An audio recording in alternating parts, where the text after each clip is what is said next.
This corporations case, heard in the Supreme Court of Queensland, arose from an unimaginably awful tragedy. Noel Tedman was the governing director of Tedman Engineering and a related company, Tedman Holdings. His wife Diana was the other director.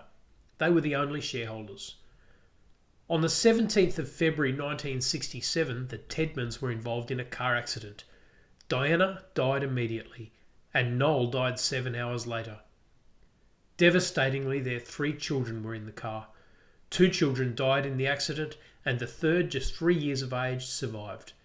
He was placed in the care of an aunt and uncle, who were also appointed to administer the Tedmans' estate.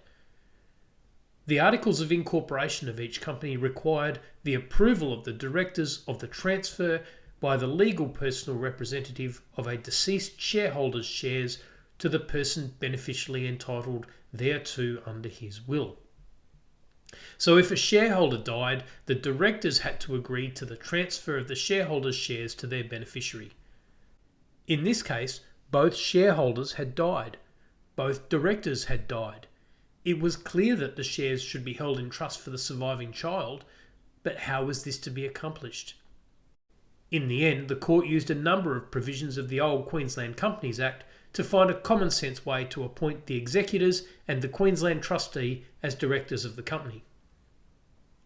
For our purposes, though, the real importance of this case lurks behind the written words.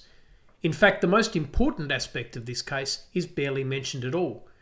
You see, we know that a corporation is composed of its shareholders and that it's directed by its directors. As an entity, a corporation represents the collection of those people into a body corporate. But from the death of Noel Tedman until the time of the orders, these 2 corporations had no shareholders and no directors. Indeed, the court did not even wait until probate orders had been made in relation to the wills. Justice Wansell said, in the circumstances of this case, any further delay in giving someone authority to manage these companies is to be avoided if possible, for they are like derelict ships. Derelict they may have been, but they proved that under some circumstances a corporation may exist even if it has no members, no shareholders, no directors. It is truly a separate legal person.